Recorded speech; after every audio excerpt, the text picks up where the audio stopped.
I was talking to my grandson about something that happened while he was at school. Apparently he had a bully that was making his life quite hard. He didn't want to go to his parents to talk about it. His dad, my son-in-law, is one of those guys that hates people he considered weak. He would probably just berate his son for not fighting back.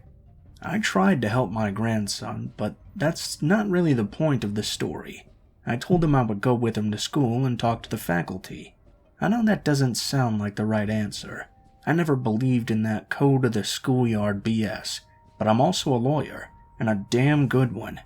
I told that principal that if anyone put their hands on my grandson, that both the child's parents and the school would be very unhappy with what would come next. Then I gave $100 to one of my other grandsons, who was a huge guy, to hand out to his cousin and beat the crap out of anyone who tried to bully him for it. That's not the point of the story either, though. All of this brought back memories of when I was in high school, when I had a very terrifying experience with bullying myself. This was decades ago now, in the 70s. I lived out in rural Kentucky, and I went to quite a big high school. It was a county high school and had so many students there.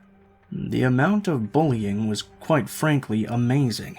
Fights were very common. Little kids were always tormented and had their lunch money stolen. I wasn't generally a target of the bullying.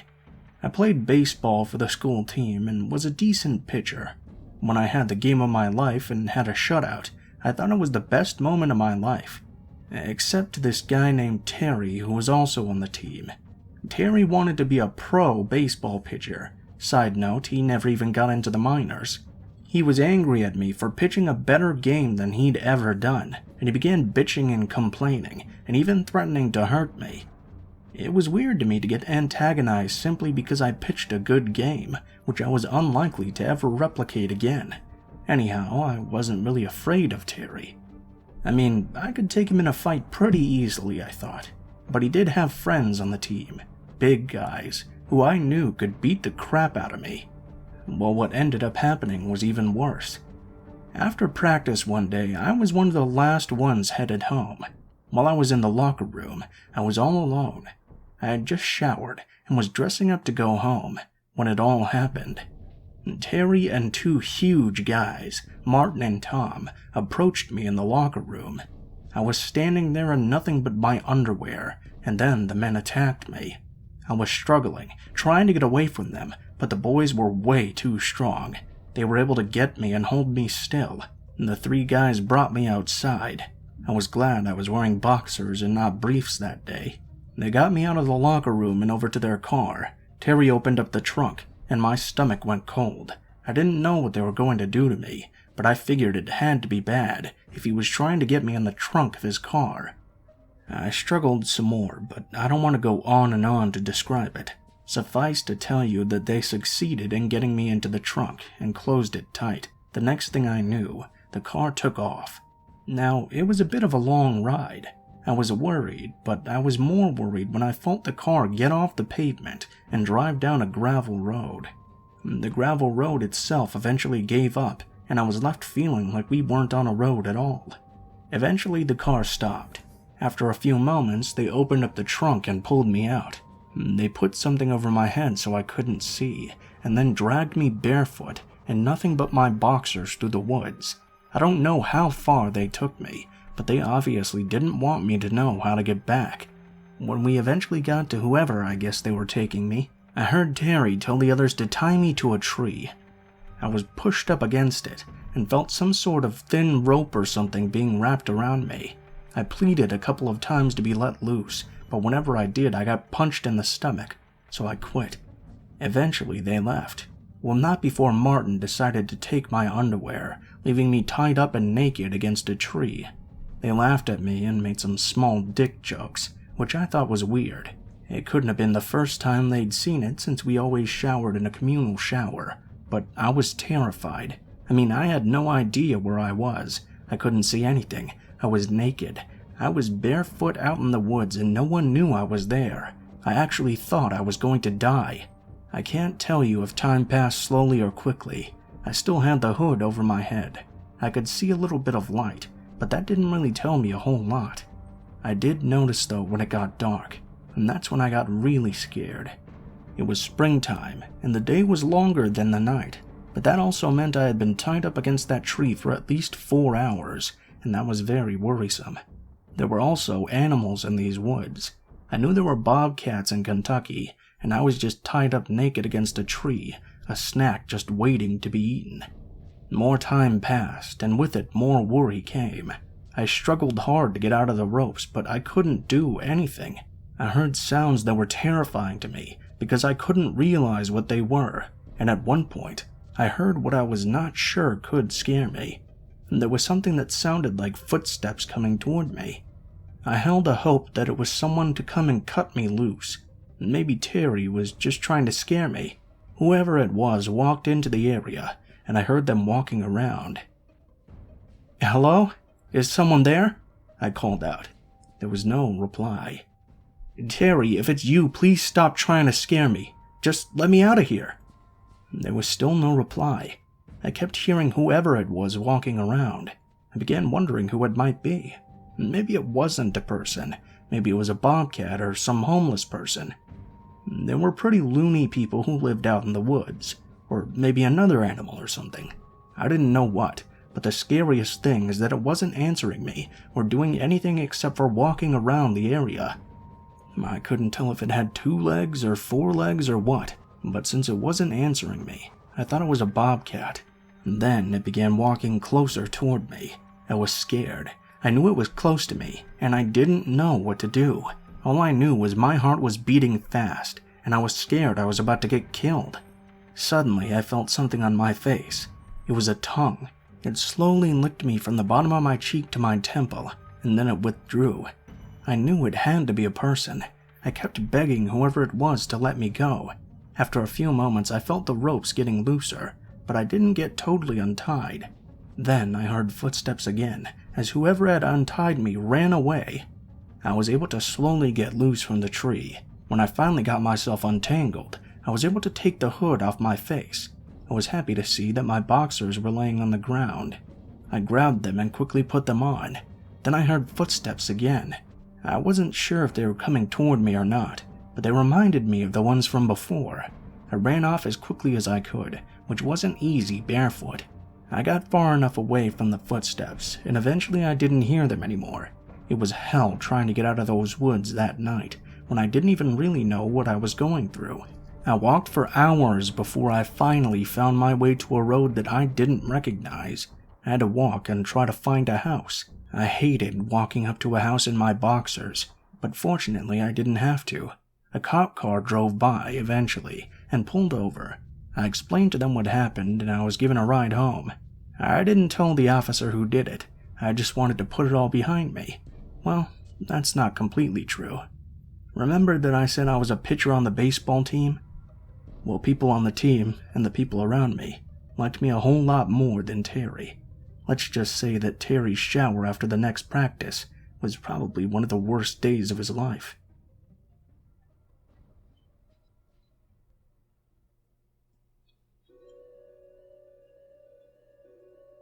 I just recently took a psychology class, and we had a chapter where we learned about memory.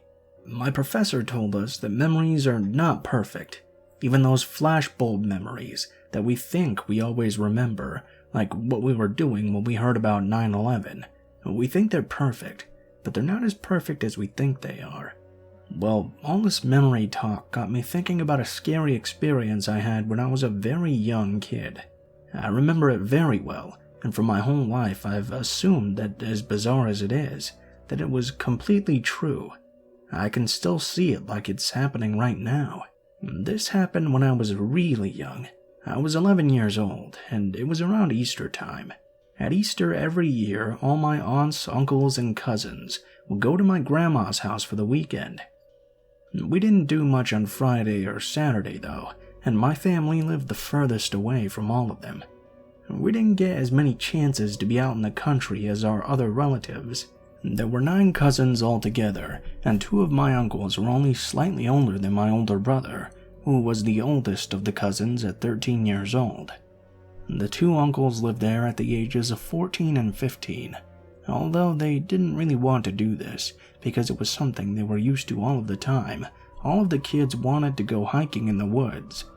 My grandma made the two of them take us down the holler to a creek. As we walked along the creek, a lot of my cousins tried to catch salamanders and do things of that nature. I think one of my cousins was actually collecting pretty rocks, but I didn't really go into the creek to get anything. I just wanted to go hiking. The creek emptied into a pond at one point. We all just sat on the ground and played for a while. I heard what I thought was a woodpecker, and I went off on my own to search for it. Although I was only 11, I felt myself that I was old enough to be able to go off and do things on my own.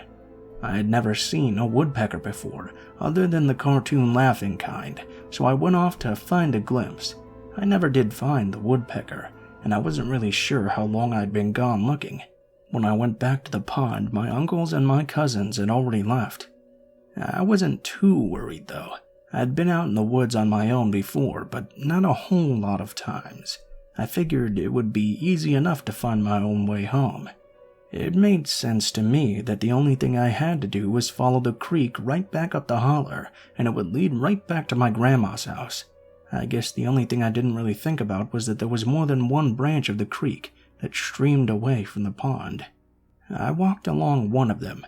All I knew was that I was not necessarily going away from Grandma's house, but as I kept following the stream along, I realized I wasn't really recognizing what I was seeing. Not only that, I wasn't sure it should be taking me as long to get back home as it seemed to be doing. As I was walking, I suddenly noticed something ahead of me.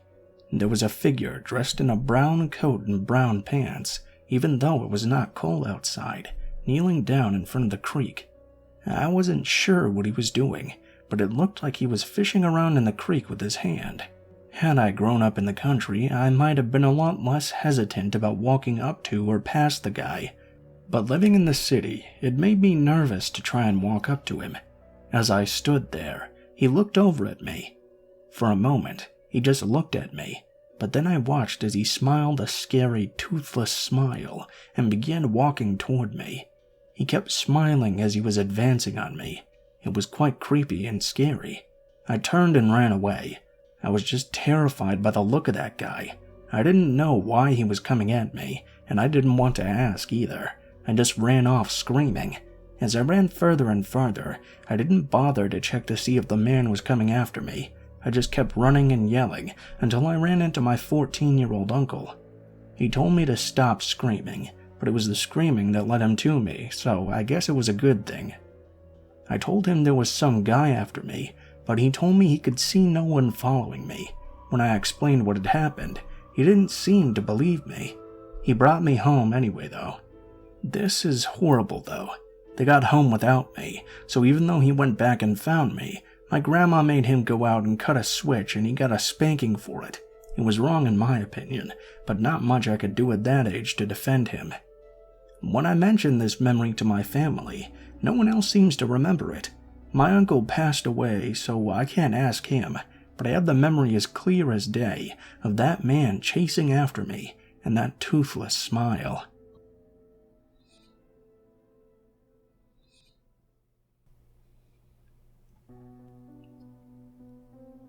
I didn't understand a lot of things growing up. You see, from a very young age, I really cared about education a lot, and in that way, I tended to believe the things that really happened were the things that really were supposed to. Horror movies were full of nothing but nonsense. Action movies were the same. I thought that people were for the most part safe and law-abiding. Police would always arrive in time to bail you out of a jam, and it was impossible to get lost in the United States. When I was 16 years old, I wanted to go on a hike looking for a place that was a really well-known local legend. Supposedly, a maid decades beforehand pulled off a robbery and buried his loot out in the hills around the area that I lived in. It was the sort of thing that a whole lot of people had gone out and tried to find the treasure. It was reasonably assumed that it had never existed to begin with, but that didn't stop a person from occasionally trying to find it. I feel pretty silly looking back on it. I mean, it was just a story, but you know how some kids think they can find things that don't exist, or believe certain things no matter how incredible they might seem. I was not the most prepared either. I just thought that if I went out and started looking around, I would eventually find something. I feel stupid even admitting this. Hell, even if there actually was a treasure out there, no one would be able to find it in such a half-assed way of going about it. For some reason, though, I had the absurd idea that I could, even despite all of this. I came and went as I pleased a lot when I was younger. My parents were really absent most of the time, which gave me the freedom to do whatever I wanted. While some people may not have enjoyed that, I did. I liked being by myself. I liked doing things by myself. I just liked I would be alone. I packed up a backpack in order to spend a night out in the woods. I didn't think it would take much longer than a couple of days to find what I was looking for. I believed that I must have by now given you enough information to explain how foolhardy I was back then. If we had an internet back then, things like Google Earth or some such, I would have realized that the woods have gone on for far longer than I thought. The first day and night were pretty uneventful. My original plan was to go out and explore for just a day or two. I have to further admit, looking back, I had no idea what it was I was even looking for. How would I even know what the treasure looked like? But I kept hiking. It was fun, I will tell you, and I suppose on some level that was the real reason I did it. Not because I thought I would find anything, although I sure hoped I would, but because it was a fun thing to do. The second day and night were also pretty uneventful. Both nights I camped in my small pup tent and ate the food I kept in my backpack. After 2 days and nights of not finding anything, I wondered if I should have tried to get back home. I eventually decided that was probably a good idea, so I set out on the way home. There was only one small issue. I had absolutely no idea where I was, or how to even get started going back. Granted, I did not figure this out right away. I headed back in the general area I figured I had taken in order to get there in the first place, but the more and more I hiked, the less I recognized anything around me. Although I had to end up in my tent for a third night in a row, it wasn't something I was too worried about until the following day. I was completely unable to find anything that looked familiar to me. I walked and walked, and guess I realized that I had no idea what I was doing or where I was going. I didn't find my way out of the forest that day either. I had to set up another camp. I spent the night in my tent, worried about what might be going on outside. I guess my anxiety was high and making me think of things I didn't like. I don't know, but the noises of the night were terrible. The next day went almost exactly like the previous one. I kept walking around blindly, trying to find my way out, but I was unable to find even a single identifiable landmark. I mean, I did find an old building, possibly a barn or a shed, but that was not helpful in any way. I had to camp out again. I still heard weird noises. I didn't know what was out there in the woods. The noises I heard, I don't know. I had very little food or water at that point as well. That was making me even more anxious. It made it hard for me to sleep. I kept waking up very shortly after falling asleep several times. Any noise would startle me, and I began to get very worried. I didn't know how long I would be able to live out here if I wasn't able to find my way out. The first 3 days were easy because I had food and water for it. I could drink from the creek, but that wasn't always the safest thing to do, and I didn't know what to look for food. Another day passed, and it was worse. No food, and only drinking creek water at that point. I began to be sure I wasn't going to make it out alive. I began thinking I would die, and my remains would be eaten by some animal. In my life, I've faced many scary things, but the thought of dying was one of the scariest things I've ever gone through in my life. I wasn't an experienced hiker at all. I had no idea what to expect, but I kept believing I was going to die. The lamest thing is that I had come out here to try and find a treasure that I had no idea how to even look for in the first place. The following evening, I set up my tent at twilight and decided I would go to sleep in there and be tired. I was laying there wide awake when I heard something. First, it was footsteps crunching on leaves. I was so anxious and freaked out that the first things that came to my mind were horror movie killers. Maybe I was on someone's property and they were going to come out and shoot me or something. There was a noise as someone slapped the front of the tent. "Is this Adam?" I heard a voice ask. I came out of the tent to see two men that I didn't know, but they knew my name somehow. Thankfully, it turned out that when I didn't come home after 3 days, a search party came out looking for me, and they managed to find me. I had never been so happy and relieved before in my life, or since. I was taken out and given some food and bottled water. The guys even carried my things for me. I know this might not be the scariest story. There's no scary people or animals coming after me to eat me. But you know, the fear that lasts when something is after you is very short-lived. When you're starving, lost, and hungry, your fear lasts all day and all night. It's terrible and terrifying. I'm just happy that in the end, I was lucky to be found.